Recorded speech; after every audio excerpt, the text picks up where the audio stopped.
Chapter 17. Chu. Maomao wrote industriously in the daily report, 3 cases of seasickness, 2 injuries, 1 person feeling unwell. Gracious, it's been busy, said the quack, whose idea of work was a quick exam and handing out some medicine. He wiped at some more or less non-existent sweat on his forehead. For some reason, he seemed more energized than he had back at the rear palace. He really did have too much time on his hands, Maomao thought. They had been living on the ship for several days now. Some people still hadn't quite become accustomed to the constant rocking, but cases of seasickness were down overall. If the first day at sea had seemed quiet, by the second, the seasick travelers had come knocking at their door in droves. It certainly has, said Maomao. She was used to the medical office by the military camp, which frankly saw more action than this, but the quack was used to the rear palace office, which saw more tumbleweeds than patients, and it must have seemed like a madhouse to him. They'd prepared plenty of seasickness medication ahead of time, but the stuff was only good for taking the edge off it. When it came to those who showed up pale-faced and queasy, Maomao figured that the best treatment was to give them a bucket and lead them to a well-ventilated area. No wonder Lahan isn't here. She'd thought he might be, considering the freak strategist was coming, but that penny pincher got the worst seasickness. He might actually be useful to have around on this trip, much as she hated to admit it, but he must have found some excuse to weasel out of it. Besides, he was, whatever she might think of him, next in line for the family headship, so he and the strategist probably shouldn't be away from home at the same time. She'd been concerned that the strategist would somehow notice her and make his way over to her ship, but so far nothing had happened. He was probably down with seasickness. Now, then, how about a quick snack? If you'd be so kind, miss, go call our friend. The moment there were no more patients in the office, the quack began making tea. Use of fire was heavily restricted, however, so he couldn't boil water. It had to be served cold. There were 3 cups and 3 snacks. Snack food was at a premium on the ships. This was the one the quack had received when he went to examine Jinshi. In fact, each time since then, snacks had been available upon his visit, and each time he was sent home with a few as souvenirs. I guess he wants to reinvigorate himself. Maomao sighed and opened the medical office door. What's the matter, young lady? Standing in the hallway was a man at least 2 heads taller than Maomao, Lihaku. He had been assigned as their bodyguard, and at the moment he held a large weight in each hand. He was just standing around most of the time, so he seemed to have decided to take the opportunity to work out. It's snack time, sir. Thanks. That's great news. He put down the weights and came into the office, although his presence there made it significantly more cramped. You don't mind sweets, do you, my dear Lihaku? Asked the quack. I'll eat anything. Lihaku said. Good, good. Do you take sugar in your tea? What? Does anyone do that? I hear it's the way in the south. Very interesting. Plenty of sugar, please. Lihaku was so taken by the question of how this drink would taste that he was about to put a generous portion of the ship's precious supply of sugar into his tea. Maomao snatched it away. I'm afraid I can't let you. Sugar is extremely valuable. Oh, phoo. The quack pursed his lips. He was a regular offender. Maomao would have to hide the sugar and honey. It was one thing when he was just killing time at the rear palace, but on a trip where their supplies could only dwindle, she needed him to exercise some restraint. That wasn't the only thing. Sweet tea? That can't be for real. Maomao liked her food spicy and her alcohol dry. In other words, she was not going to put up with any sweetened tea. Surely a little bit would be all right? The flavor's so weak when you make it with cold water, said Lihaku, pouting too. What if you ground up the tea leaves in a mortar? That makes them more flavorful, Maomao said. Hey, that's not a bad idea. Do we have a mortar? We do. And maybe you can handle the physical labor for us, the quack ventured. The talkative eunuch and the amiable soldier couldn't have looked more different, but they had soon become friends. Lihaku had been the right choice for this job. Still, there was the matter of the quack, who had unwittingly been made Luorman's body double. What would he think if he ever found out the truth? I guess silence is golden, thought Maomao. She knew the quack, and she knew it wouldn't do him any good to be told something so unpleasant, anyway. If only Jinshi would treat me the same way. She rejected the idea almost as soon as it came into her head. She was sure Jinshi had told her what was going on because he thought that would be best, and Maomao couldn't deny that it was easier to grasp the options available to her with more information. The emperor's handsome younger brother was quite a capable man. At the very least, he thought about things rationally, acting on analysis rather than instinct. It was much easier to accept the answers he arrived at, even if they weren't perfect. Knowing he thought things through, even Maomao couldn't really complain, except about that stupid brand. That, she still couldn't believe. She let that thought lead her back to the question of the quack. Was she angry that Jinshi had used him as bait? Or, not going to eat, miss? I'm eating, Maomao said, picking up a snack. It was a bun filled with something pickled, a good way to make sure it would keep. It gave the snack a fairly powerful flavor, but when offset by the tea, it was perfect. She couldn't resist a little HRM. As she ate, it was really good. It's not sweet at all, the quack said, his face downcast. He'd taken his first bite expecting something sugary. Wow, that's good. It doesn't look like much, but this thing means business.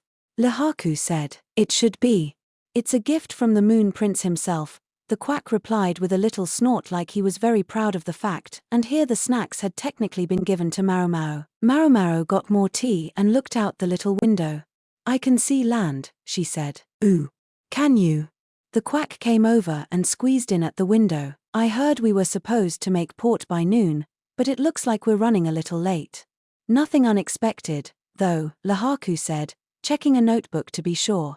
We'll stay 2 nights, then leave the next morning. It's going to be busy. Which ship is the old fart on again? Maomao asked. The old fart's on the lead vessel, said Lehaku, who knew exactly who Maomao was talking about. He might try to come over here when the seasickness clears. Maomao scowled. If they wound up traveling on the same ship, even by accident, it was not going to be any fun. I don't think you've got to worry about him, Lehaku added. Once the old fart disembarks, he's got a banquet to attend. Got to do a little diplomacy, since we've gone to all the trouble of bringing along an imperial family member. Oh, I heard about the banquet. They'll need a physician to attend, but since I'm not going, you don't have to either, miss, the quack said. Then he gave them a questioning look and said, by the way, who's this old fart? Maomao was distracted by another thought and didn't answer him. Diplomacy? Of course, sure. Want to have a look? Lehaku pulled a simple map out from the notebook. It showed the coast along with the ship's route. We're in a foreign land here, even if they do serve Li, he said. Indeed, the map also included borders. The princess of this country lived in the rear palace a number of years ago. I heard she was given away in marriage, though. Yes, that did sound familiar. Very familiar. Ah, consort Fuyo, the quack said. Ahem, well, she's not a consort anymore. I remember her. Maomao clapped her hands, her memory jogged by the quack's interjection. It was the woman who had been seen dancing on the walls of the rear palace. Do you suppose Miss Fuyo will be there as well? The quack asked. I don't think so, Lehaku said. She's the one who was given to a soldier who'd distinguished himself with his service, right? I think so. I'm not so sure it was the right thing, though you can't go giving away princesses to just anybody, even princesses of a vassal state, the quack said. If I had to guess, I'd say the authorities knew very well that there was more to it than that. If the soldier was an old friend of Princess Fuyo, there was every chance that her family was as well. They might even have felt that if Fuyo wasn't going to be able to fulfill her role at the rear palace, then the sooner she was out of there, the better. The thing is, we also can't just send our best soldiers back to their home countries, said Lehaku. Ah, yes, that makes sense. A bride from the rear palace. If I was going to get a reward for distinguished service, I think I'd prefer cash, Lehaku went on. I must say I'm surprised, my good Lehaku. You don't seem like the money-loving type. Oh, everyone's got things they'd like to spend on, like buying a high-priced courtesan out of her contract, right? Maomao wondered what Lehaku's current salary was. He seemed to be moving steadily up the ranks, but if he didn't strike it rich pretty soon, Perrin was going to end up as a madam herself. Maomao looked out the window again. If we don't make land until evening, I guess all the shops will be closed. They were in a country just to the south of Li, but they couldn't expect to get off the ship the moment it docked. Judging by the height of the sun in the sky, they wouldn't have much time for shopping. If they were lucky, There might be a night market or something, but places like that didn't tend to sell the items Maomao was after. They're usually grilled treats, or skewers, or fruit. Sure, those things were fun, but they weren't what she wanted. She hoped they might have some free time the next day. Is someone coming? The quack asked as they heard distinctive footsteps outside the office door. Shortly thereafter, there came a knock. Please, come in, said the quack, and in walked Chu. Hello. Pardon the interruption. What's the matter? Is the Moon Prince feeling poorly? No.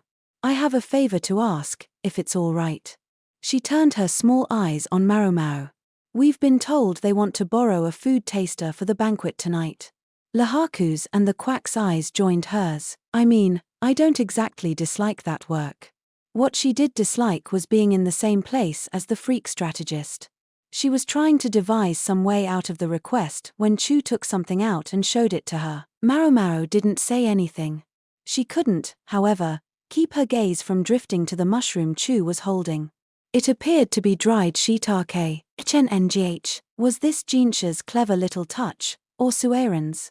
Shiitake were a luxury even as mushrooms went, rarely found growing in the wild. Inin used them in her cooking every once in a while, but generally speaking, they were all but unobtainable for Maomao. If I could cultivate them, think of the business I could do. Under the name xianggu, they were also a medicine, used for treating anemia and high blood pressure. Maomao could use this one for medicinal purposes, or she could rehydrate it and use it to add some extra flavor to her cooking. It could even be turned into a soup or stock. Was this lady-in-waiting, Chu, teasing Maomao?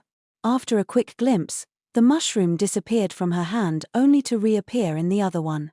Then it disappeared again only to reappear with a second, and then a third. It was like she was doing some sort of magic show. What do you say? Chu asked, polite as could be, but it was clear she wouldn't be taking no for an answer. She had the good grace to look chagrined about it, but she would do what she had to do, or rather, make Maomao do what she had to make Maomao do. A very Jinshi-esque approach. All right, Maomao said after a moment. I understand. This is for you, then. Chu promptly produced a set of clothing, again seemingly out of thin air, and handed it to Maomao. It's for you to wear to the banquet. We'll be making you up too. Makeup tools, including a brush for rouge, appeared clutched between her fingers with a snap. Like you might see from the villain of a stage play. She's so characterful, I can hardly stand it.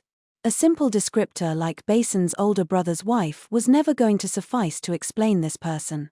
She stands out even with all the characters around her. Chu's looks might have been plain, but maybe she had bolstered her inner self to compensate. Maybe you just had to be mentally strong like that to survive with the powerful Ma women. I think I'm going to get buried here, Maomao thought, wondering if she should do something to up her individuality so as to keep pace. Then again, she thought, there was no reason to go out of her way to stand out. Ending all her sentences with some distinctive speech pattern would only grate before long. I'll pass on the makeup, thanks. Just the mushrooms, please. If you're sure, Chu said, a bit disappointed at Maomao's very ordinary reaction. Nonetheless, she handed over the shrooms. Now they have me wondering exactly how many medicinal plants they brought along, she thought, staring at her prize. When Maomao got off the ship, she was greeted by the reek of fish and the bustle of activity.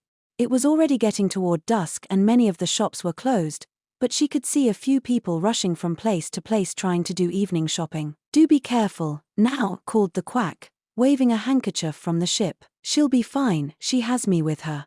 Lahaku called back. Wasn't he supposed to be the quack's bodyguard? Maomao thought. Evidently she was also part of his mandate, as far as it went. The clothes Chu had given her were of fine fabric, but they were unadorned and the color was plain. A reasonable compromise for a food taster. The smooth linen felt good on her skin, here in this humid land. I'm going to wear this all the time starting tomorrow. Maomao had hardly packed any clothing other than underwear, so this was perfect timing. Plus the material would dry quickly after washing, very convenient. She had her medical helper's uniform, but the thick cloth made it unsuitable for the muggy conditions. Chu had taken several more opportunities to ask Maomao if she wouldn't like some makeup, but Maomao had consistently declined. Still, it would have been rude to show up completely barefaced, so she'd put on a dusting of whitening powder and a touch of rouge. They said there would be a carriage waiting, Lahaku said, looking around. Do you think that's it? Maomao asked, pointing to a carriage stopped in front of one of the other ships. That one? It's already got passengers, I don't think there's room for us. People were piling in, women. The ladies-in-waiting of the important folk, she supposed. There seemed to be so many of them, though. She and Lahaku were standing there, at a loss for what to do, when Chu popped up. Hello, yikes. Where'd you come from? Lahaku yelped. He hadn't noticed her approach at all. Usually her distinctive footsteps gave her away, but this time they hadn't heard anything. There's a carriage waiting over that way, all ready for you. Right this way, please. You're pretty light-footed. Miss Chu is as nimble as she is plain. That's what makes her great. You can feel free to call me Miss Chu, by the way. She grinned, spun around, and struck a nonsensical pose. Well, don't mind if I do, Miss Chu. Of course, Master Lahaku.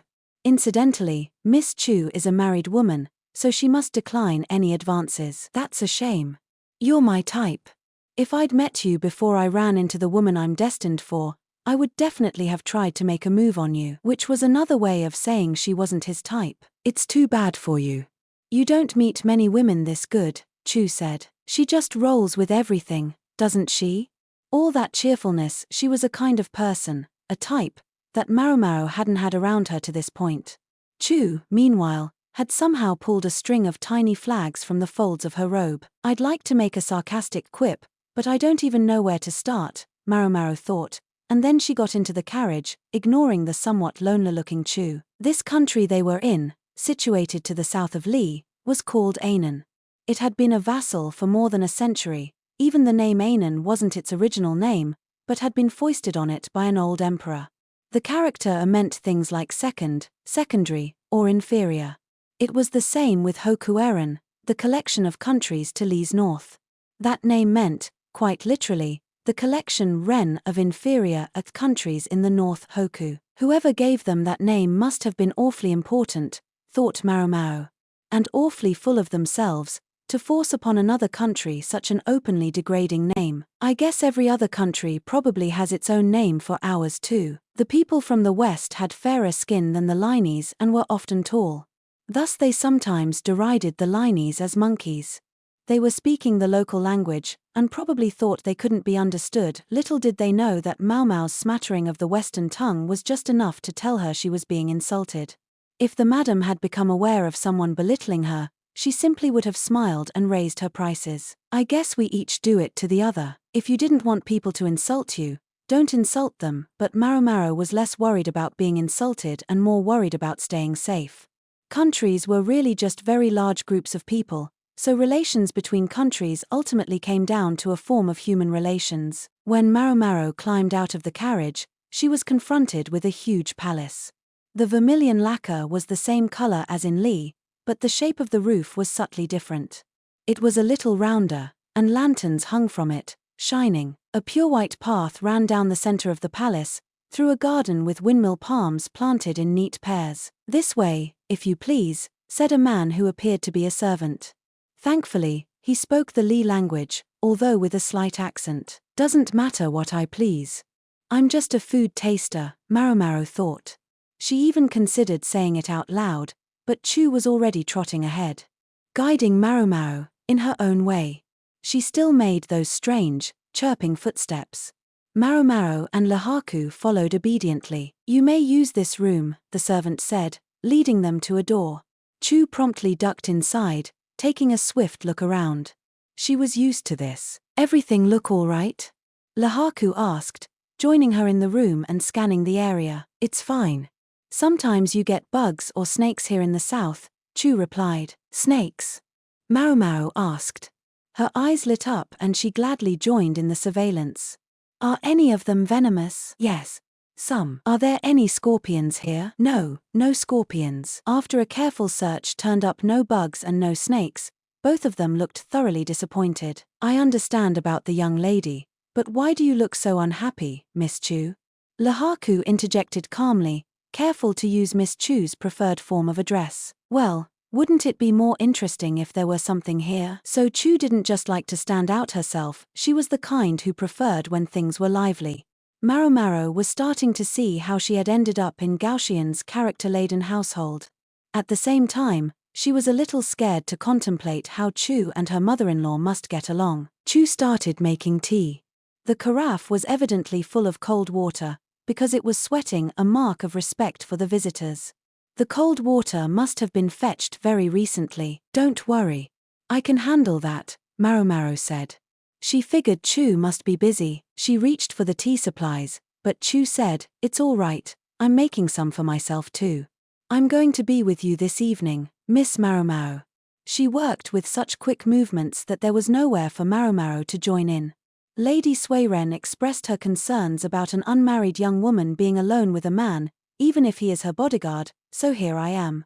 I'll be watching you. Maomao and Lahaku looked at each other, and then, as one, they said, "Ha. I think not. And neither do I. But when the big lady gives you an order, you do it. Besides, you've met my mother-in-law. I think I handle her quite well, but it's exhausting to be with her every minute. You've also met my husband, do you think he ever sticks up for me? I can tell you I don't mind leaving him to her and getting myself a break every once in a while." With that, Chu flopped on the couch and sipped her tea. She looked absolutely relaxed. She even grabbed one of the snacks, some kind of rice cracker, and started munching away on it. Maomao and Lahaku decided there was no reason not to make themselves at home as well. Lahaku, seeming at a loss for anything else to do, found a post in the corner of the room and started doing pull-ups. Muscle brain, Maomao thought. She sat in a chair and likewise started drinking. Meanwhile, she resumed reading the book Yarrow had given her. "While we have a minute, I'd like to tell you how the banquet is going to go," said Chu. She still had crumbs on her lips, but apparently she was in the mood to work. "Please do," said Maomao. Chu leaned back, as comfortable as if she were in her own home, and said, "You and I are going to handle the food tasting, Miss Maomao. For the Moon Prince and Grand Commandant Khan. There's a few other bigwigs around, but they've made their own arrangements." Chu was supposed to belong to the Ma clan, but apparently, to Maomao's surprise, she did food tasting as well. "I'll take the Moon Prince, if I may," Maomao said. Neither was, great, but he was the lesser of two evils. "Certainly. I think Grand Commandant Khan sounds much more interesting." Whatever her reasoning, Chu was going to handle the freak strategist, and for that Maomao was glad. "For the most part, we'll do the food tasting pretty much the same way it's done at the garden parties and the like, so I don't think I have to tell you how it works. This is a diplomatic occasion, though, so we'll be hidden behind the seats while we work." "Makes sense. Just try to feel things out from there." That's kind of lackadaisical. Or, well, I guess more just undirected. Granted, it would be easier than having to do everything by the book. At first, she'd seemed more like Yen, but it was starting to feel like she had more in common with Maomao. If anything, Maomao was probably the more diligent about what was going on around her. That concludes the explanation. I'm sure they'll come call us when it's time, so we can all do whatever we want until then. Dismissed. All right, sure thing. With that, they resumed doing whatever they wanted.